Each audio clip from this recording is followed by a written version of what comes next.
नमस्ते बच्चों। देखिए, आज हम मेंडल के तीसरे नियम के बारे में पढ़ने वाले हैं, स्वतंत्र अपव्यूहन का नियम। इससे पहले हमने मेंडल के दो नियम पढ़े। पहला नियम था मेंडल का प्रभाविता का नियम, दूसरा था युग्मकों की शुद्धता का नियम। उसके बाद मेंडल ने तीसरा नियम दिया, स्वतंत्र अपव्यूहन का नियम, जो कि उसके द्विसंकर क्रॉस पे आधारित था। और जबकि पहले वाले जो दो नियम थे वो एक संकर क्रॉस पे आधारित थे। एक संकर क्रॉस का मतलब क्या हुआ कि जब एक जोड़ी विपर्यासी लक्षण को लेकर क्रॉस करवाया जाए तो वो एक संकर क्रॉस कहलाता है, और जब हम दो जोड़ी विपर्यासी लक्षणों को लेकर के क्रॉस करवाएं तो वो हमारा कहलाता है द्विसंकर क्रॉस। जो हमारा स्वतंत्र अपव्यूहन का नियम है, तीसरा नियम मेंडल ने जो दिया था, वो द्विसंकर क्रॉस पे आधारित है। अब देखिए, इसमें मेंडल ने क्या किया, इसमें उसने किया कि एक तो उस लक्षण लिया बीज का आकार। कौन सा लिया बच्चों? बीज का आकार। जैसे कि उसने ले लिया एक तो बीज के आकार में कि एक तो होता है आपके गोल बीज और एक होता है झुर्रीदार बीज। एक ये लक्षण ले लिया। दूसरा लिया उसने बीज का रंग, यानी पीला बीज और हरा बीज। तो आपके जो है ये बीज के रंग के अंदर ये दो लक्षण होते हैं और बीज के आकार में गोल और झुर्रीदार आपके ये दो लक्षण पाए जाते हैं। इसमें से गोल गुण प्रभावी है और पीला जो है ये प्रभावी है। झुर्रीदार और हरा दोनों क्या है? अप्रभावी है। ये मैं आपको पहले बता चुकी हूँ हमारे फर्स्ट लेसन में। तो इनके बीच में जो है मेंडल ने दोनों लक्षण एक साथ लेकर के क्रॉस करवाए। तो देखिए कैसे, जैसे इसने जो है पीला व गोल, ये है इसके जनक, इसका क्रॉस करवाया हरा और झुर्रीदार से। तो अब इसकी मैं संरचना लिखती हूँ, जीनी संरचना। पीले के लिए लिखूंगी दोनों वाई बड़े, क्योंकि ये हमारा जो है क्या है? प्रभावी है। क्या है बच्चों? प्रभावी। तो इसके लिए मैं इसमें क्या लिखूंगी? दोनों वाई बड़े। और इसके लिए जो है गोल के लिए लिखूंगी दोनों आर बड़े। अभी जो आपके हरा है तो हरे के लिए मैं जी नहीं लिखूंगी, मैं क्या लिखूंगी? छोटा वाई। क्या लिखूंगी बच्चों? छोटा वाई। और झुर्रीदार के लिए लिखूंगी छोटा आर। ठीक है, तो ये जो है इनकी जीनी संरचना है। बड़ा वाई बड़ा वाई, बड़ा आर, छोटा वाई छोटा वाई, छोटा वाई बड़ा, छोटा आर छोटा आर। तो ये पीला और गोल है, ये हरा और झुर्रीदार है। ठीक है, तो जब जैसे ही हम क्या करते हैं, इनका क्रॉस करवाते हैं, जनन की क्रिया में सबसे पहले क्या बनते हैं? युग्मक। क्या बनेंगे बच्चा? सबसे पहले युग्मक। तो इसके ये दो तरह के युग्मक बनेंगे, वाई आर, और इसके बनेंगे आपके small Y small R, small Y small R. ये इसके युग्मक हो गए। अब हमें इनका संकरण करवाना है इनके साथ। ये जो है मान लीजिए आपके नर हैं आपके, और ये मान लिया आपके मादा है। तो ये नर युग्मक हो गए, ये मादा युग्मक हो गए। इसका इसके साथ मैं क्रॉस करवाऊंगी।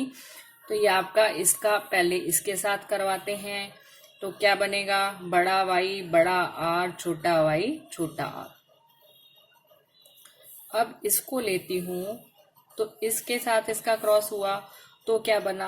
बड़ा वाई बड़ा आर, छोटा वाई छोटा आर। इसी तरह से अब इसका इसके साथ क्रॉस करवाया जाए तो क्या बनेगा? बड़ा वाई बड़ा आर, छोटा वाई छोटा आर। ठीक है, अब इसका जो है आप इसका वापस इसके साथ करवाएंगे तो क्या बनेगा? बिल्कुल सेम चीज, बड़ा वाई बड़ा आर, छोटा वाई छोटा आर। तो देखिए आप, चारों की जीनी संरचना क्या है? समान है। बिल्कुल चारों की जीनी संरचना समान है। और यहाँ पे जो है उसने अपने प्रयोग में क्या देखा कि ये संतति है, और सभी संतति जो है वो कैसी प्राप्त हुई? 100% उसको पीले और गोल बीज वाली संतति प्राप्त हुई। क्योंकि जो है हम अपने मेंडल के प्रथम नियम में देख के आए थे कि जब तक प्रभावी गुण हमारा मौजूद रहेगा, अप्रभावी अपना प्रभाव नहीं दिखा पाता। जब तक पीला और गोल मौजूद है, बड़ा वाई और बड़ा आर मौजूद है, तो छोटा वाई और छोटा आर यानी हरा और झुर्रीदार जो है वो अपना प्रभाव बिल्कुल भी दिखा नहीं पाएगा। यानी जो F1 पीढ़ी है हमारी, प्रथम संतति जो है, इसके अंदर सारे जो बनेंगे वो कैसे बनेंगे? पीले और गोल बीज वाले पौधे हमें प्राप्त होंगे। अब फिर यहीं जाकर के मंडल के दिमाग में ये बात आई कि मैं हरा और झूलीदार भी लेकर के चला था, तो मेरा ये गुण कहाँ चला गया। इस बात को जानने के लिए उसने अपने प्रयोग को फिर से आगे बढ़ाया। अपना प्रयोग आगे कैसे बढ़ाएगा कि जो F1 पीढ़ी के अंदर पौधे प्राप्त हुए हैं, इन पौधे के बीजों को क्या करेगा, वापस बो देगा और F2 पीढ़ी के जो है आपके परिणाम प्राप्त करेगा। तो देखिए हम अपने इसके प्रयोग को आगे लेकर के चलते हैं। देखिए कैसे।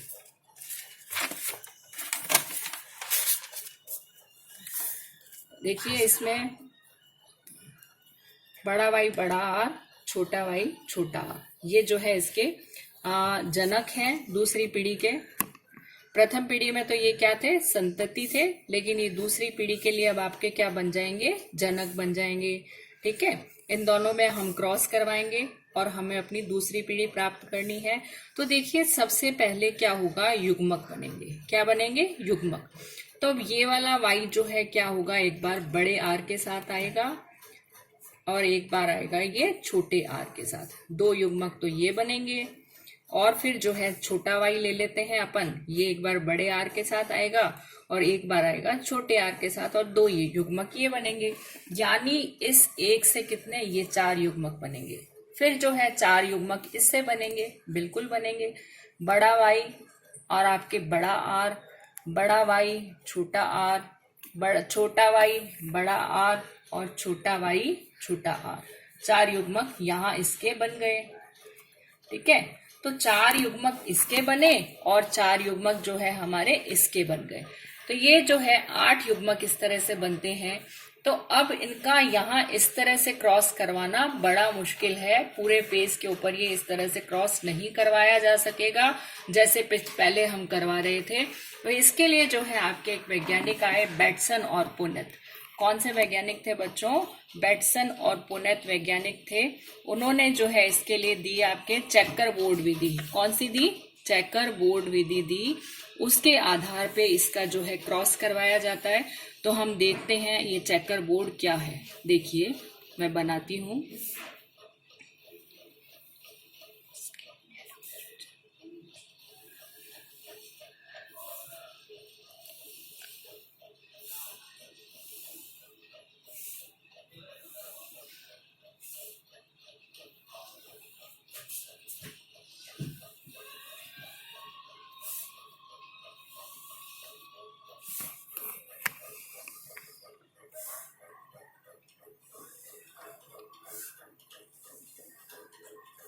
अब देखिए ये पहला बॉक्स जो मेरा है, इसमें मैं ये इस तरह का साइन लगाती हूँ। ये देखिए इसका मतलब तो जो है होता है आपके नर, और ये वाला जो साइन है ये होता है मादा के लिए। चूंकि मैं एक तरफ लिखूंगी, जैसे यहाँ नर युग्मक लिखती हूँ, इधर मादा युग्मक लिखती हूँ, तो उभयलिंगी है तो यहाँ पे ये साइन लगाऊंगी उभयलिंगी का। तो ये वाला साइन जो है मेरा, ये क्या है, उभयलिंगी शो करता है। अब मैं यहाँ जो है ये वाले एक जो है युग्मक सारे यहाँ लिखूंगी, जैसे ये बड़ा वाई बड़ा आर, बड़ा वाई छोटा आर, छोटा वाई बड़ा आर और आपके छोटा वाई छोटा आर।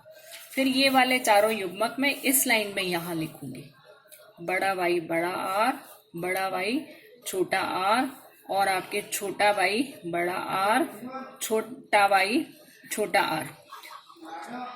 अब देखिए अब आपके देखो ये आपने चारों युग्मक 4 इधर लिखे, 4 इधर लिखे। अब मुझे क्या करवाना है, इनका क्रॉस करवाना है।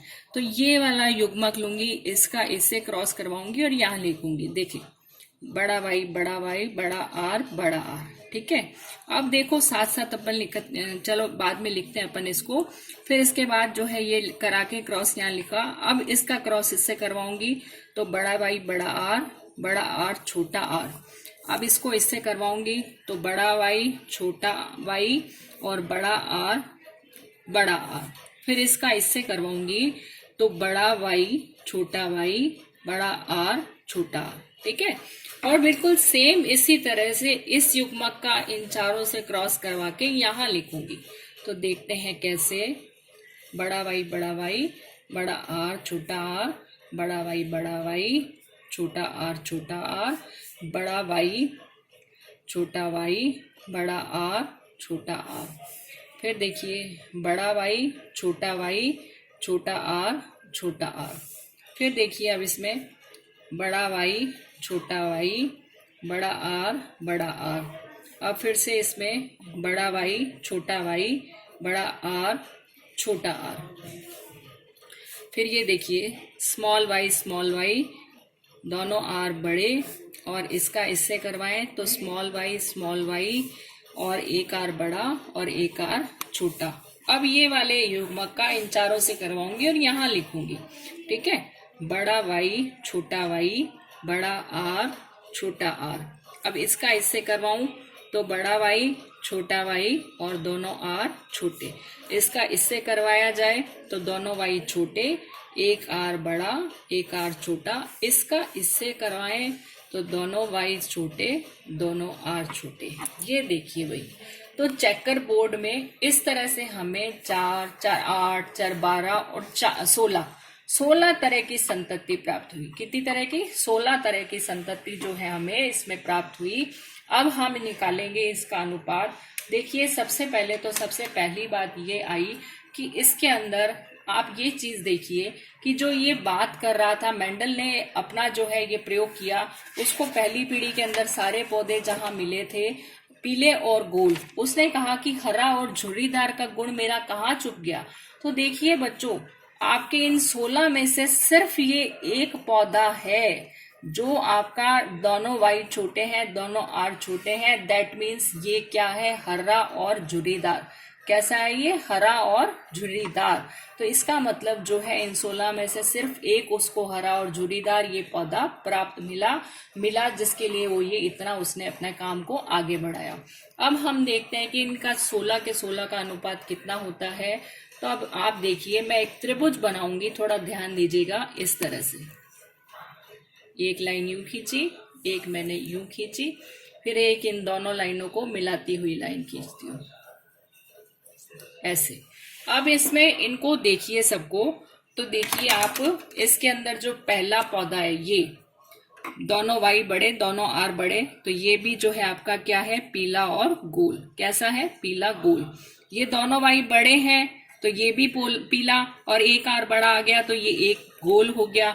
एक वाई बड़ा और दो आर बड़े आ गए तो पीला। यानी जैसे ही एक प्रभावी कैरेक्टर मौजूद होगा, एक प्रभावी लक्षण मौजूद होगा तो वो गुण दिखाई देगा। तो ये भी क्या है? पीला और गोल।